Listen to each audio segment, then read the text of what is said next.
Francia, 1918.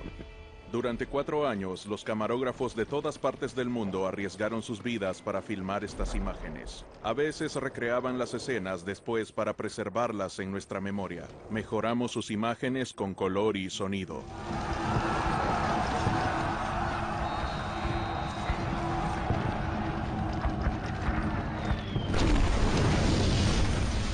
...11 de noviembre de 1918, 11 de la mañana. Repentinamente hay silencio. Se firmó el armisticio. Las cornetas y las campanas de las iglesias anuncian el cese al fuego.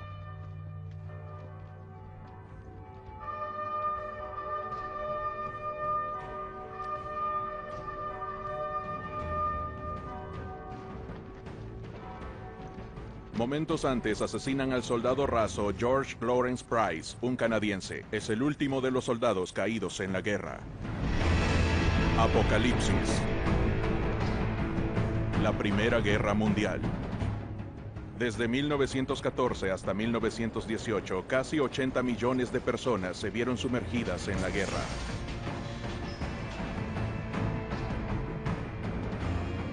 $10 millones de soldados murieron, cegados por las balas, destrozados por las bombas, incinerados, famélicos, devorados por las ratas y los piojos. Sucumben ante las epidemias que prosperan en la miseria. 20 millones más resultaron heridos. ¿Qué locura se apoderó de los austriacos, los serbios, los rusos, los alemanes, los franceses con sus colonias, los británicos con su imperio,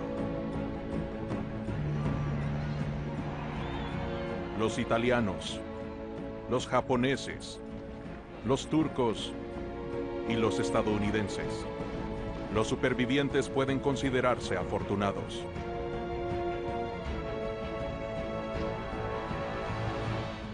Pero perdieron su juventud.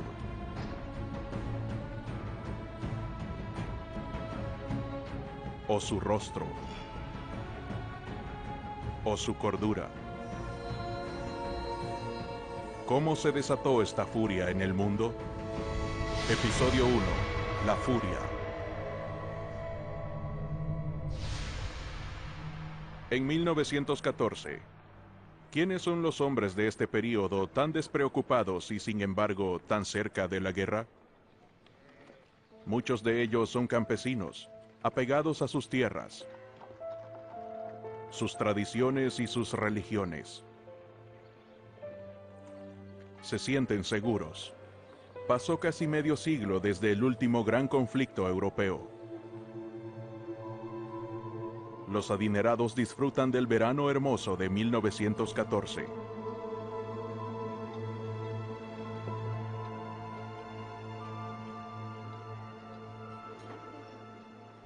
Viena, 1914.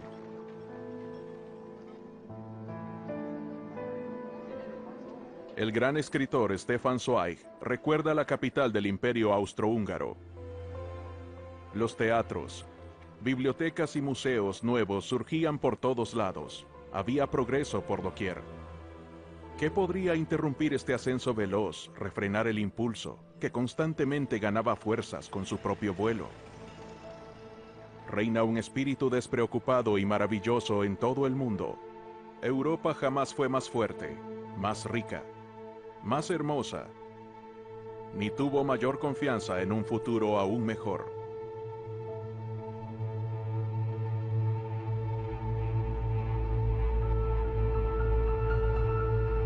Aún es la Belle Époque de principios del siglo XX,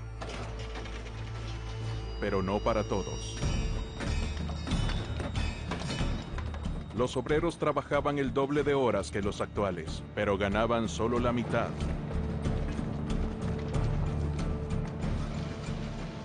Las mujeres ganaban apenas la mitad de estos sueldos de esclavos. En teoría, los niños menores de 12 años no trabajaban en las minas.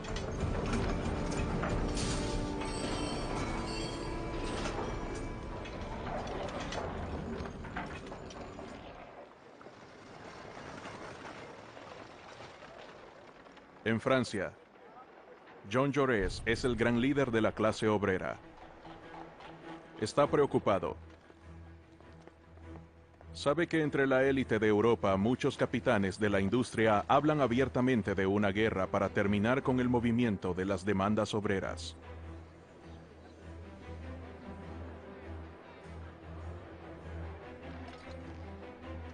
Jaurès escribe: su sociedad violenta y caótica, incluso cuando intenta buscar la paz, lleva la guerra en su interior, al igual que las nubes de lluvia llevan la tormenta. La carrera armamentista es muy buena para los negocios. Las grandes potencias europeas se preparan para la guerra. Su servicio militar interminable entrena a los hombres para la guerra.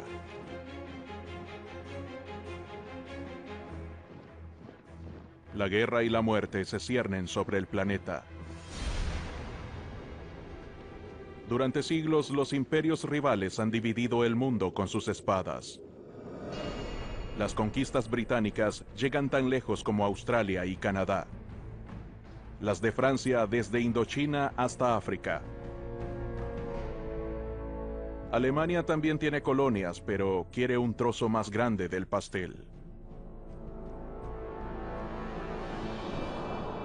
Antes de 1871, Prusia era un estado dividido. Al aplastar a Francia y anexar las provincias francesas de Alsacia y Lorena, se convirtió en el Imperio Alemán. El emperador de Alemania, Guillermo II, de 55 años, se rodea de sus líderes militares. Ordena la construcción de una armada que superará la flota inglesa.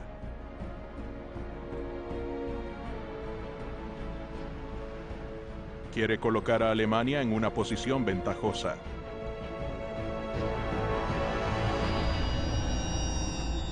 Para Guillermo II, el Reino Unido ha sido una amenaza desde que se formó la Triple Entente con Francia y Rusia. Como resultado, Alemania se siente rodeada y por lo tanto vulnerable. Su único aliado real es el Imperio Austrohúngaro, una amalgama de naciones más pequeñas que han sido gobernadas durante más de 60 años por Francisco José I, de 84 años.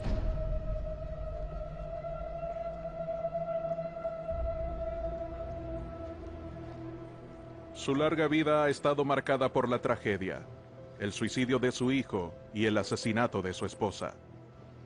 La emperatriz Elizabeth, o Sisi, como se le conocía, fue el amor de su juventud. Ahora es un emperador viejo y muchos de sus súbditos reclaman la independencia. Gobierna un polvorín. Pero Francisco José, sus oficiales y políticos arrogantes se oponen a cualquier tipo de reforma. Su imperio se conoce como el Feliz Apocalipsis.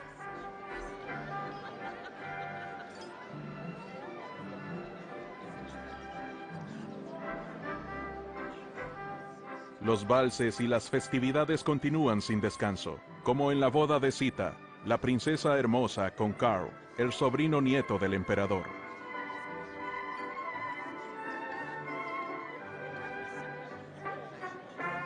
Pero es su nieto, Francisco Fernando, el presunto heredero del trono de Austria-Hungría.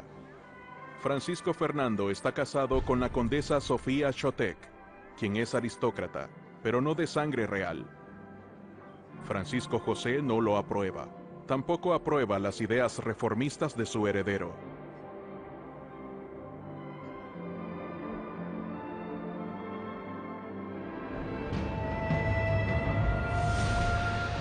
Sarajevo.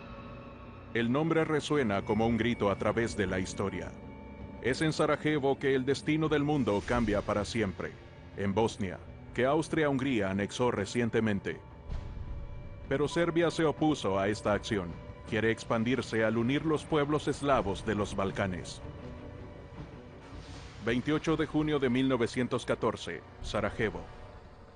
Francisco Fernando, heredero de la corona austrohúngara, recién escapó junto a su esposa de un primer intento de asesinato. Se detienen en la alcaldía para protestar vehementemente. Estas son las últimas imágenes de la pareja. Cuando salen del edificio un poco después, los asesinan con una pistola.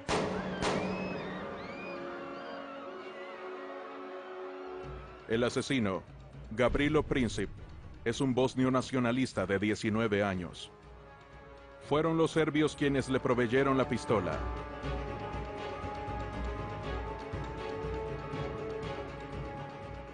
Este asesinato en Sarajevo tendrá consecuencias inimaginables, aunque al principio se reporta como una noticia menor.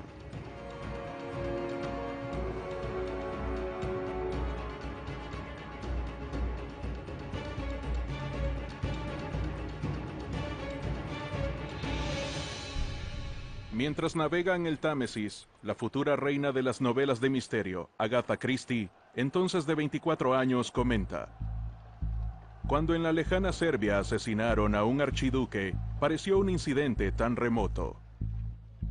En esos países siempre había asesinatos.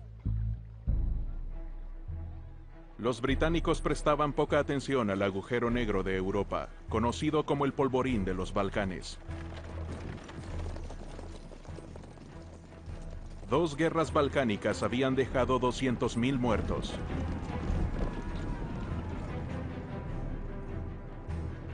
Para 1914, en Gran Bretaña, esas tragedias distantes ya se habían olvidado. El monarca inglés Jorge V, de 49 años, también es rey de Irlanda y emperador de la India. Su reino es enorme, pero sus poderes son limitados.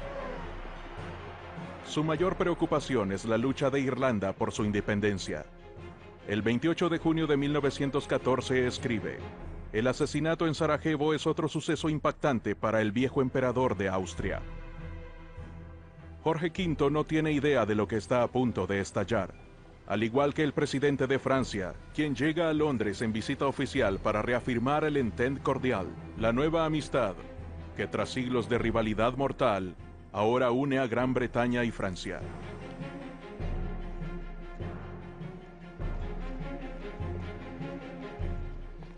Poincaré, de 54 años, quizás sea moderado, pero viene de la región de Lorena que Alemania anexó, y toda Francia ahora sueña con reconquistar. 3 de julio de 1914, con los funerales de Francisco Fernando y de Sofía Chotek, empieza la cuenta regresiva para la guerra. Los generales austriacos han buscado una excusa para subyugar a Serbia desde hace mucho tiempo. No pueden probar la responsabilidad del país en los asesinatos de Sarajevo, pero logran convencer a su emperador. El jefe del Estado Mayor austriaco declara: debemos deshacernos de los serbios, porque muerden constantemente los tobillos del imperio, como si fueran serpientes. Pero esta posición pasaba por alto a Rusia, protectora de los eslavos. San Petersburgo, la capital del Imperio ruso, es la sede de zar Nicolás II, de 47 años.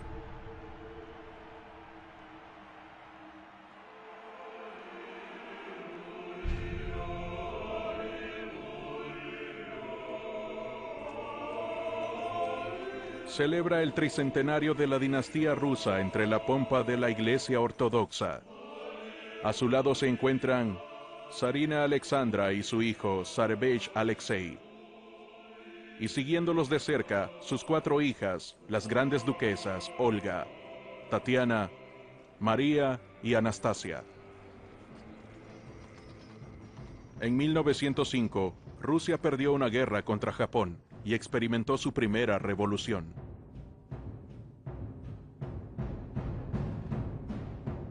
Desde entonces, la economía del país mejoró, a pesar de la carga de los altos gastos militares.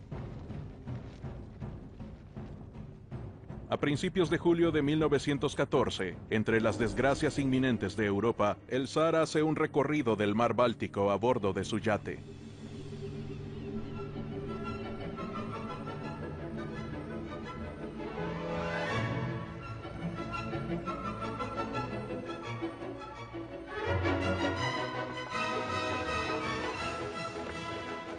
A pesar de estas imágenes de alegría despreocupada, el zar tiene una sensación profunda de inseguridad. La paz está amenazada, al igual que su dinastía. Su heredero, su único varón, Zarevich Alexei, de 10 años, es hemofílico. Su sangre no se coagula. La lesión más leve podría ser fatal. Su enfermedad hereditaria proviene de una bisabuela materna inglesa, la reina Victoria, quien era portadora del gen. Para cuando la reina Victoria murió, sus descendientes ocupaban muchos tronos de Europa. La Europa de los reyes y emperadores es una gran familia feliz. El soberano británico Jorge V y el zar Nicolás II son primos, y podrían pasar por gemelos. El Kaiser alemán también es su primo, y es el padrino del Zarevich. La paz debería reinar en la familia. Pero en todos los países, las fuertes facciones nacionalistas ven la guerra como una oportunidad para eliminar a un rival peligroso. Y el asesinato de Francisco Fernando, el heredero del trono austriaco, es para Guillermo II la amenaza más grave de todas. Es un ataque contra el derecho divino de los reyes.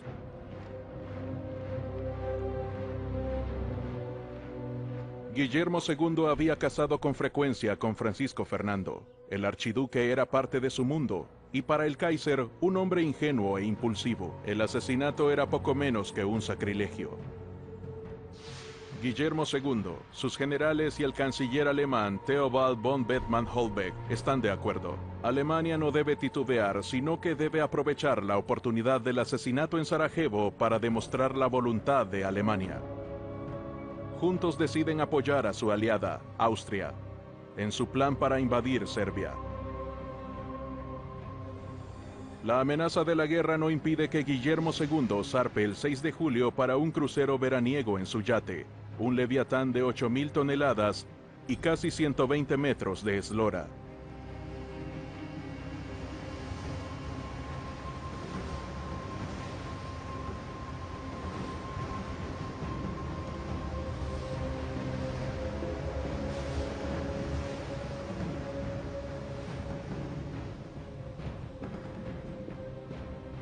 Guillermo confía que el conflicto no se propagará. Dice, todo terminará en una semana. El zar no entrará en guerra porque Rusia no está preparada y su aliada Francia no tiene artillería pesada.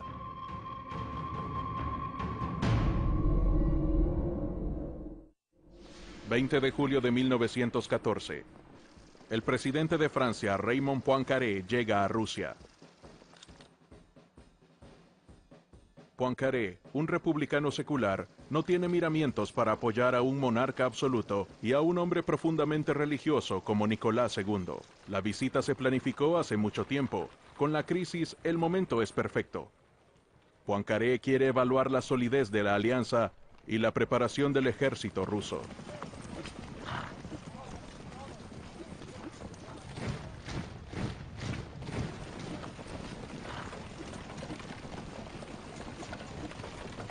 El presidente francés hace una declaración cautelosa. La crisis actual debe seguir limitada a Serbia.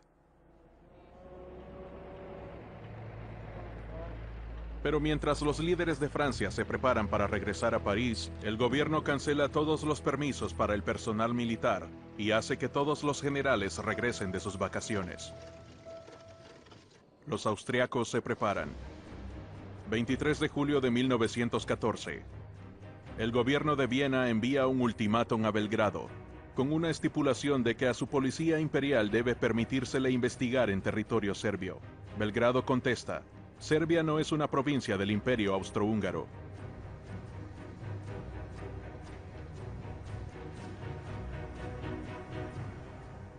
El ultimátum de Austria a Serbia significa la guerra para todo el mundo.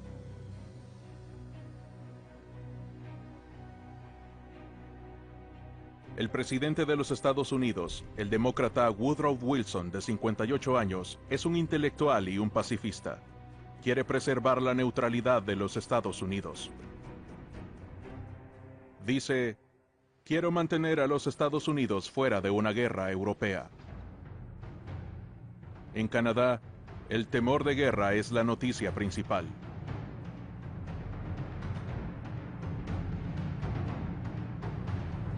Herbert Asquith, el primer ministro británico, teme un escalamiento de dimensiones impredecibles. Dice, estamos al borde del apocalipsis.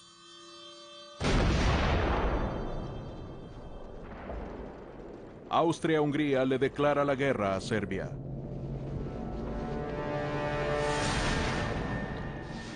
...28 de julio de 1914... los cañones Skoda de la artillería austriaca entran en acción contra Belgrado.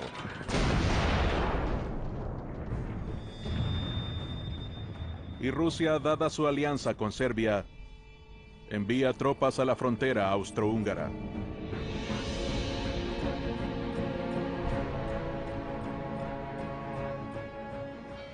...30 de julio de 1914... Guillermo II interrumpe su crucero. El Kaiser baja a tierra con su perro Salchicha, que lo precede donde quiera que va. Dada su alianza con Austria, le manda un ultimátum a su primo Nicolás II, en el que le ordena retirar sus tropas de la frontera austriaca. Nicolás, por el contrario, se moviliza.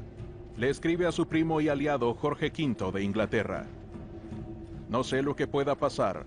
Austria se empeña en una guerra insensata, que puede fácilmente terminar en una conflagración general.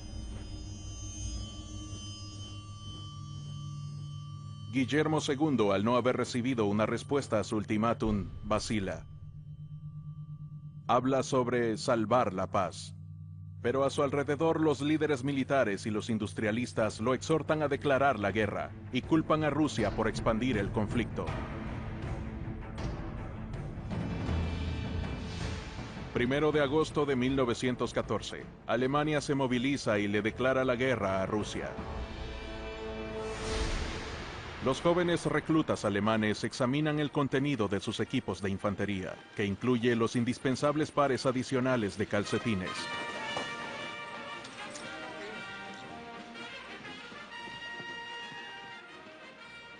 Apenas superaron la niñez, y se les entregan bayonetas afiladas y un símbolo del ejército alemán, los extraños cascos con pinchos, supuestos a bloquear los golpes de sable.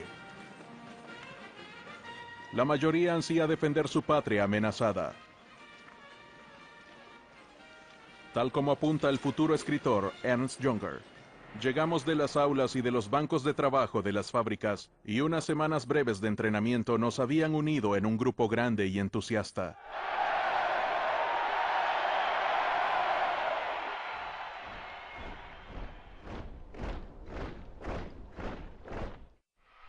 En San Petersburgo, los rusos, quienes ahora están en guerra, cantan el himno imperial que inicia con las palabras «Dios proteja al zar».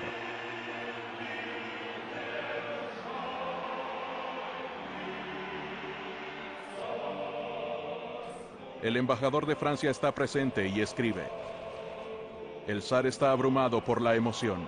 Su pueblo le entregó una misión divina. Él es el amo absoluto de los cuerpos y las almas».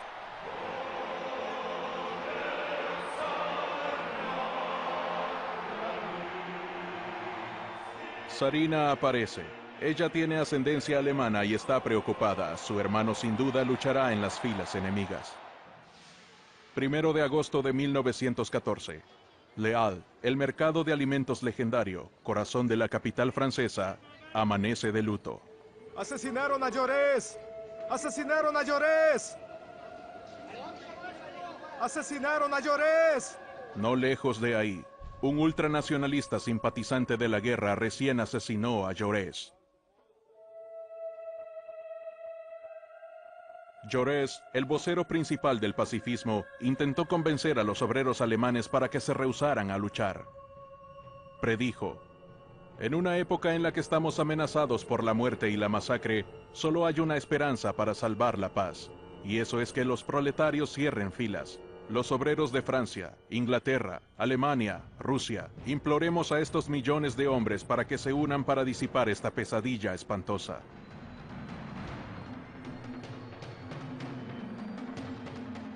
1 de agosto de 1914. La orden para la movilización general se publica a lo largo de toda Francia.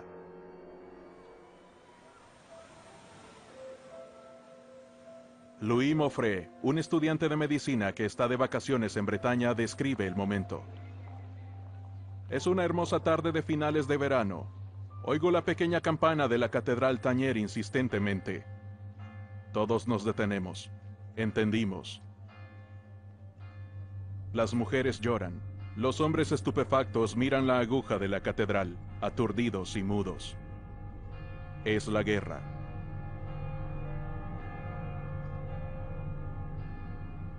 En la distancia, podemos oír las campanas de Viviers, Mondol, Carfentan y Baguer-Morvan. Es estremecedor. El 3 de agosto de 1914, París se entera de que Alemania le declaró la guerra a Francia. Entierran a Jaurès, y con él toda esperanza de paz. En Francia, Alemania y Rusia, los obreros se unen para defender a sus patrias. En Francia, Poincaré bautiza este triunfo de las fuerzas nacionalistas como la Unión Sagrada.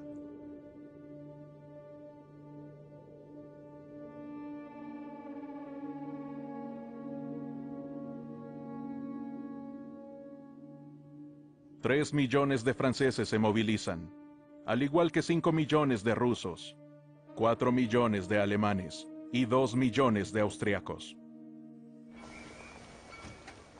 Sobre todos estos hombres reclutados, Stefan Zweig escribe: en 1914, ¿qué sabían de la guerra después de casi medio siglo de paz? Se había convertido en una leyenda heroica y romántica. Las personas la contemplaban a través de la perspectiva de sus libros de texto y de los cuadros en los museos. Ataques de una caballería brillante con uniformes relumbrantes y una marcha resonante de victorias sin víctimas. Una aventura salvaje y viril, una experiencia maravillosa y excitante. Por eso gritaban y cantaban en los trenes que los llevaban al matadero.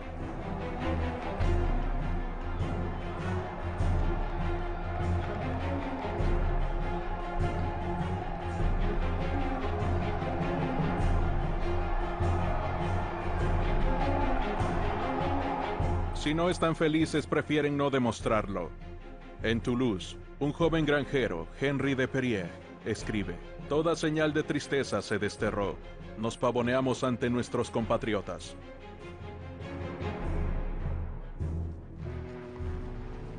Del imperio colonial francés, aquellos quienes entonces se conocían como nativos y la legión extranjera embarcaron en Argel o en Dakar.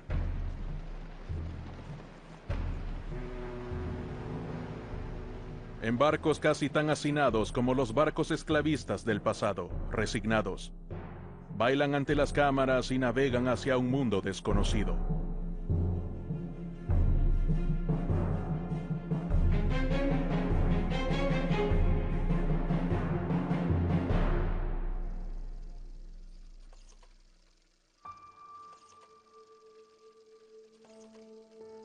En una villa en las afueras de París, la familia Ferrari se enfrenta a cara con la realidad de la guerra. Reclutaron a sus hombres, al igual que a todos los hombres franceses entre las edades de 20 y 48 años. Pero en su jardín de rosas, Jacqueline confía en que René regresará pronto, en que la guerra terminará antes de que las rosas se marchiten.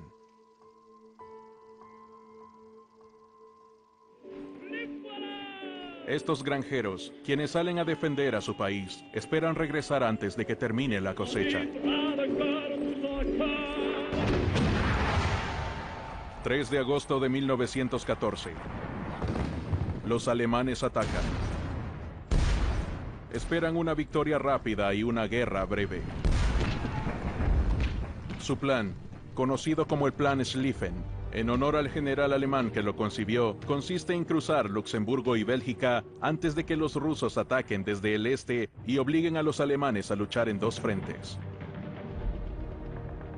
La neutralidad belga se instituyó después de la derrota de Napoleón para crear una barrera entre Gran Bretaña, Francia y Alemania.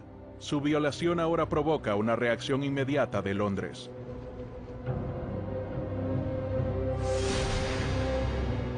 Inglaterra declara la guerra a Alemania.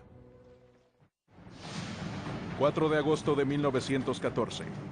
En Londres, el rey Jorge V dice: "Es una catástrofe terrible, pero no es nuestra culpa. Por favor, Dios, que esto termine pronto". El alto mando alemán calcula que los británicos no tendrán tiempo para llegar al continente. La campaña belga terminará muy rápidamente.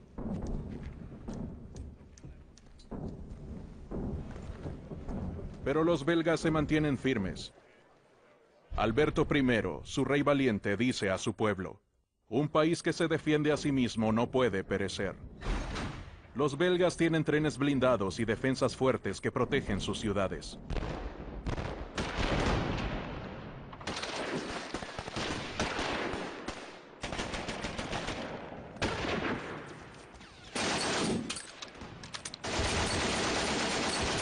Para los alemanes es una sorpresa desagradable. Su plan de batalla se retrasa varios días. Para aplastar las fortalezas deben traer sus cañones Krupp enormes que disparan proyectiles de 1 tonelada.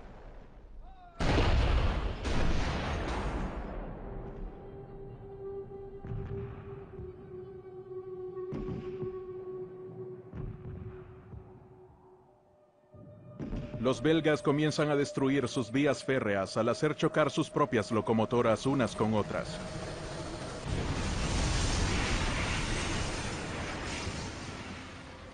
Así obligan a los alemanes a perder tiempo en reparaciones largas.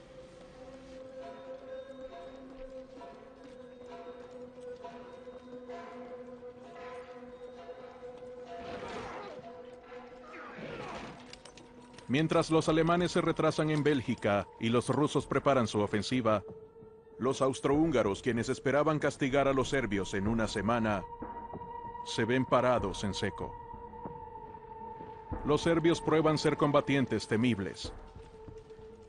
Después de 2 semanas, el número de víctimas austriacas ya alcanzó las 25.000, y los serbios celebran su victoria, por el momento.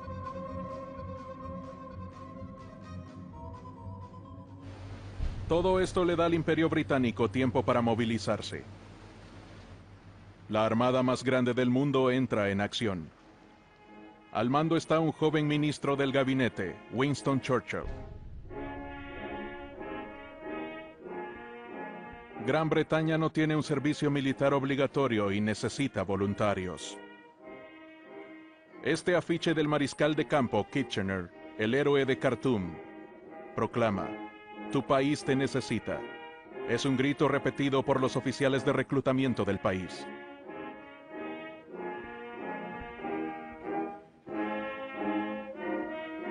El modesto ejército británico de 100.000 hombres se expande hasta ser una fuerza expedicionaria de 1 millón de soldados, reunidos de entre las reservas enormes del imperio. En Quebec, los reclutas besan las escrituras y dicen sus plegarias, mientras piensan en el largo viaje transoceánico que les aguarda.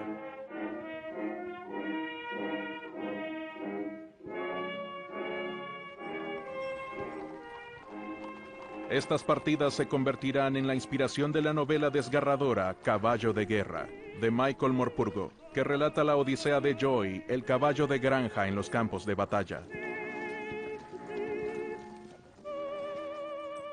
Joy, que puede hablar, dice que lo eligieron porque se le consideró en perfecta salud, idóneo para cualquier cosa, caballería o artillería.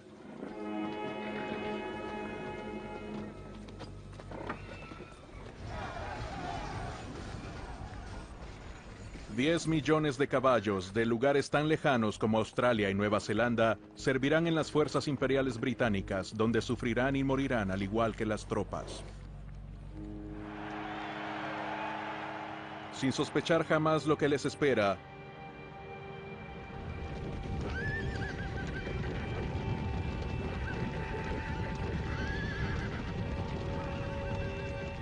muchos de los caballos ni siquiera están domados.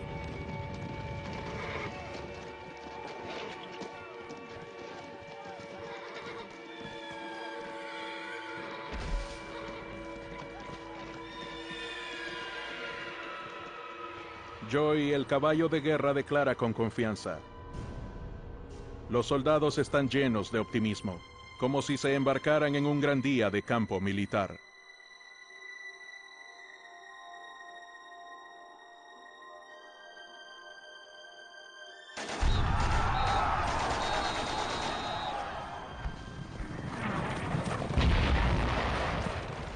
Joy y sus soldados de caballería pronto descubren la realidad de la guerra.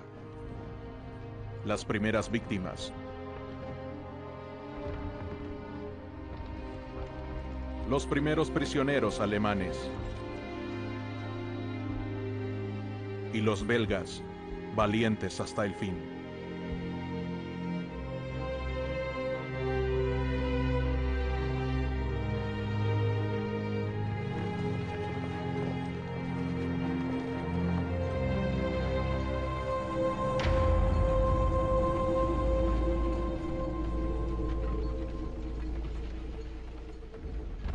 Los franceses también tienen un plan resueltamente ofensivo, conocido como el Plan 17. Recuperar Alsacia y Lorena, y tomar Berlín. Su primer objetivo es Mulhouse, en Alsacia. 7 de agosto de 1914, los franceses toman Mulhouse. Este desfile triunfal se montó para los noticieros. Muestra a niños en edad escolar, buques de flores y demostraciones patrióticas de personas vestidas con trajes tradicionales de Alsacia. El ejército francés de agosto de 1914. La infantería está conformada principalmente de batallones grandes, como en la época de Napoleón, con uniformes no adecuados para la guerra moderna, con pantalones rojos llamativos y sin cascos. Se sofocan bajo abrigos gruesos de lana en el calor abrasador de agosto. Deben acarrear una mochila pesada y el famoso rifle Lebel, que pesa casi 5 kilos. Pero el Lebel, al igual que el Mauser alemán y el Lee Enfield británico, tiene una potencia de disparo jamás vista antes. Estos rifles de repetición, con un rango de más de 365 metros, vuelven arcaicas y criminales las cargas con bayonetas a corto rango. Pero estas tácticas obsoletas, enseñadas en las academias militares, continúan y terminan costando cientos de miles de vidas humanas.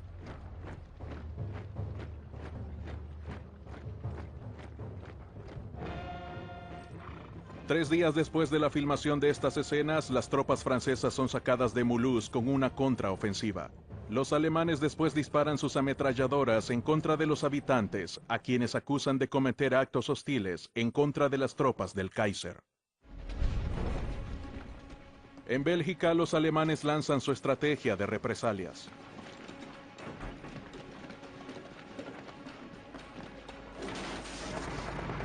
Los alemanes le temen a los tiradores civiles. Sus atrocidades escalan. Le disparan a cualquier hombre capturado de quien se sospeche que sea un francotirador.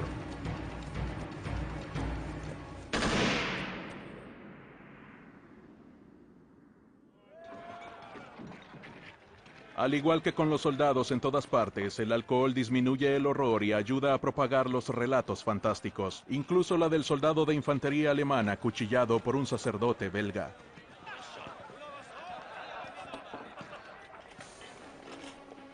El temor a las represalias pone en fuga a cientos de miles de civiles. Los belgas, los franceses y los británicos acusan a los hunos, como llaman a sus enemigos, de violación, de cortarles los senos a las mujeres y las manos a los niños.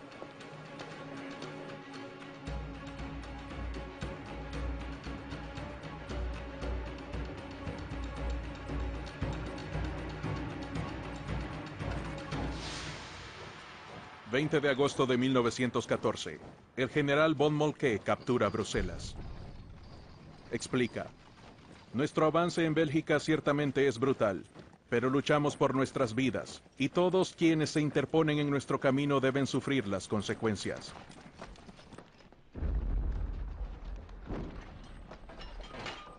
Los alemanes destruyen monumentos históricos, devastan Louvain, La ciudad conocida como la Oxford belga queman su universidad medieval y su biblioteca irreemplazable.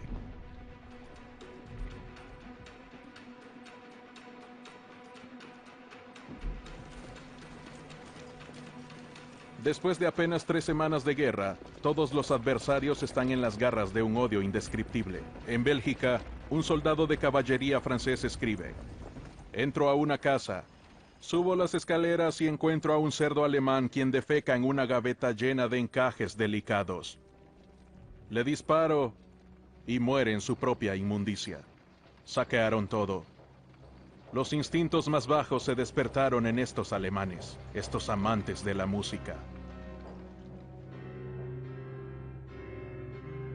En el este, contrario a los planes alemanes, los rusos cruzaron la frontera y entraron en Prusia Oriental. Y ahora son los alemanes quienes empiezan a huir de lo que llaman la aplanadora rusa. 22 de agosto de 1914. Se expande el pánico. Estos refugiados alemanes también hablan sobre destrucción y saqueos.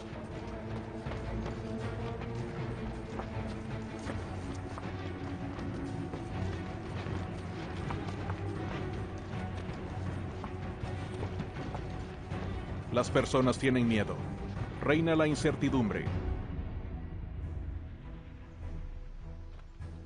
El Kaiser Guillermo II vacila entre el desaliento y el entusiasmo marcial. Su paranoia empeora. Insiste. Inglaterra, Francia y Rusia acordaron entre ellas librar una guerra de exterminio en nuestra contra.